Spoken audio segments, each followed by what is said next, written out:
Panginoon ng iyong pagsabihan at mensahe mo sa amin. Pupurihin ka namin, sasambahin ka namin sa aming pangalan. Amen.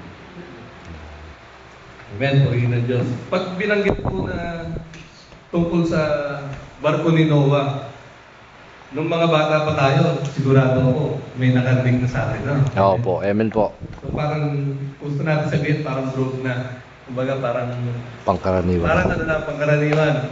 Pero minsan makikita natin ang mensahe ng Panginoon, kahit pangkaraniwan, may lalim eh. Lalo na pag pinangunahan tayo ng Santo Espiritu Santo. Samahan niyo po ako sa ating pagsasalusaluhan. Hindi ko po babasahin ng kabuuan ng istorya ni Noah. Bagkus dito po sa titulong binigay ng Panginoon nang pinagawa ng malaking barko si Noe. Babasahin lang po natin yung sa Genesis 6, 14 hanggang 16. Dito po. Kaya gumawa ka ng isang malaking barko na yari sa kahoy na sipres. Lagyan mo ito ng mga silid at pahiran mo ng alkitan ang loob at labas nito. Ang barkong gagawin mo ay 135 metro ang haba, 22 ang metro ang luwang, at 13.5 metro ang taas. Sa 16 po, bububungan mo ito at lalagyan ng kalahating metrong pagitan mula sa bubong hanggang sa tagiliran. Gawin mo 3 palapag ang barko at lagyan mo ng pintuan sa tagiliran. Amen. Purihin ng Diyos. Kapag may pinapagawa ang Diyos, hindi sapat na marinig lang natin ang instruction niya, di po ba? Amen po? So yung faith natin, minsan akala natin na pananampalataya lang, pero sasamahan pa rin natin ang ating obedience. So minsan sinasabi natin na sumusunod tayo sa Panginoon, pero minsan nagmamakul tayo. Sumalo. Hindi ko pa kaya, minsan sinasabi natin, hindi pa natin kaya. Sometimes God gives us direction before we can see the result. Minsan binibigyan tayo. Kasi minsan, alam natin yung boses niya. Pag boses na niya, minsan, nasasabi natin, may duda pa eh. Lord, ikaw ba yan? Meron pa bang iba? So minsan, sasabihin ni Pastora sa atin na, ikaw nga tumayo dito. Ang masakit nito, pag sinabi natin, Pastora, sa kanan ko, nahihiya ako. Pastora, sa kanan ko dahil hindi ko pa kaya. So, hindi ko po sasabihin na parang sa atin, parang nahihiya tayo dahil out of pride. Pero minsan, talagang pure na nahihiya tayo. So, yung faith natin, sabi dito, Lord, hindi ko man nakikita ang mangyayari. Magtitiwala pa rin ako sa iyo. Yun ang ginawa ni Noah. Kasi pinagdudahan na siya ng ano eh. Alam natin yung kwento eh. Pinagdudahan na siya ng mga tao. Eh bakit babagyo? Eh, ang araw-araw, di ba? Tapos pinagtatawanan siya. Ganoon.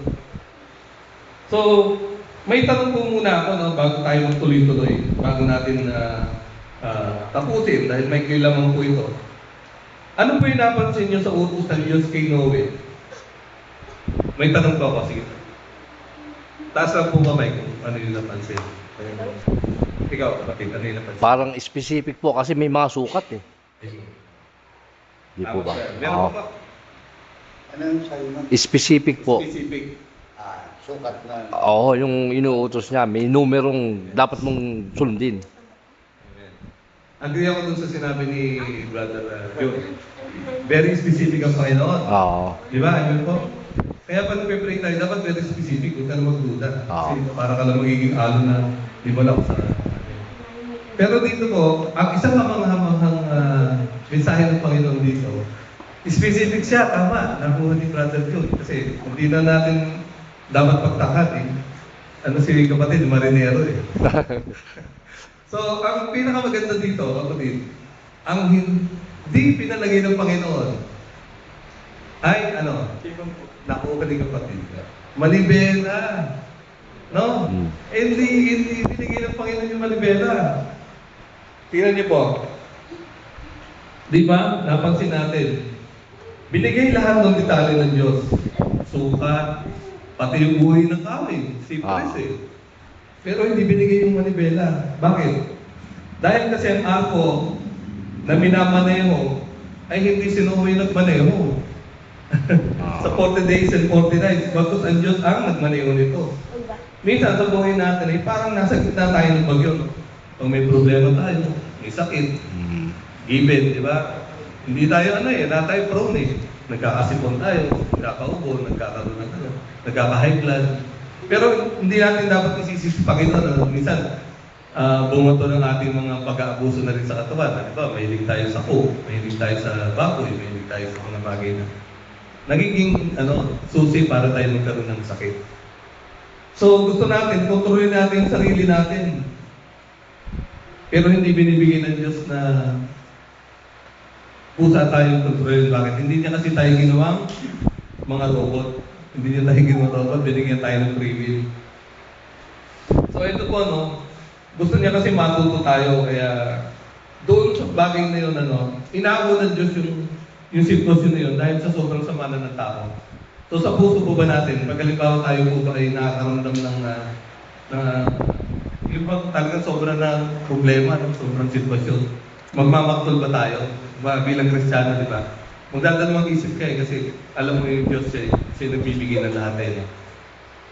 Kaya dito po, minsan akala natin wala ng pag-asa. Yung pagtitiwala sa Kanya, yung number one formula eh. Kung babasahin po natin yung Proverbs 3:5-6, sabi po dito, kaya lang tayo magtiwala, buong puso at lubusan. At huwag kang manangan sa sarili mong karunungan.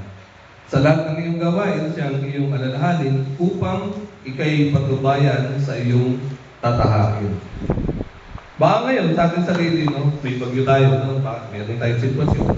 Halimbawa, may problema sa pamilya, may problema sa gusto niya na maresolve agad yung kanyang gawain. Gusto niya matapos kung meron siyang project. Meron naman, sabihin na natin na gusto natin puntahan yung kapatid dahil nalulungkot tayo, hindi na natin makasama. Meron tayong imbitahan, pero pansinin niyo, minsan hindi sinasagot ng Lord. Bakit? Dahil doon pa rin sa Romans 8:8, lahat ng bagay may dahilan siya. In His perfect time, hindi sa ating time. Perfect time niya, Kaya kailangan lang natin magtiis. O di kaya minsan sa buhay natin bumabaha ng sitwasyon. Yung hindi natin makontrol. Minsan hindi na nakakalimutan natin dumepende sa Panginoon.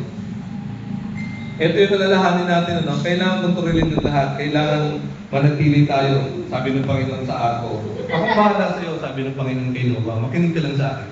So ang ginawa ni Noah, nakinig siya hindi niya question kung bakit walang timon, walang manibela.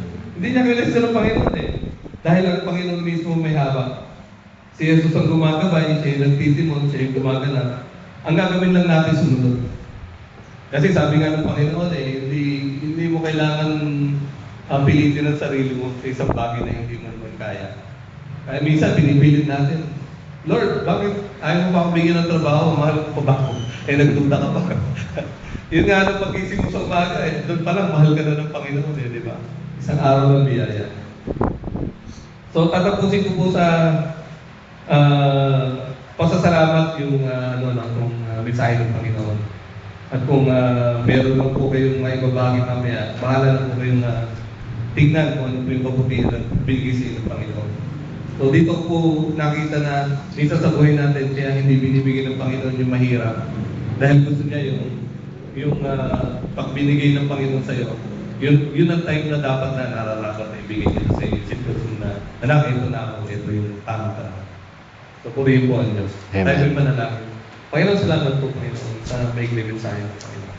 Ano po, Panginoon, yung nice kong ibigay sa amin, ipaiwati. Lord, ipagkakatiwala namin sa iyo, Lord. Pangunahan mo lang sa Panginoon. Pinupuri ka namin sila sa Panginoon sa tamang pangalan ng Jesus. Amen. Salamat po kay Brother Robert, napakaganda ng kanyang isinyal. Ano po, yung istorya ni Noe. Ano po, mahaba ho ito, pero yun nga, sabi ni Brother Robert, yung tutusan Diyos kay Noe, may sukat, 450 ng baka, mahaba, 450 ng baka. Siguro kung tayo, sabihin natin ito, baka pwede na ito. Ano po, parang sa akin ako po ito, ano po, yung akin kailangan, kumpletong pagsunod, ano po, kumpleto. Hindi po yung parsal-parsal na, siguro kung tayo yung parsal-parsal na ang pagsunod nila, nakagawa siguro siya ng bato, pero yung mga sukat, baka hindi. Pero lahat po ay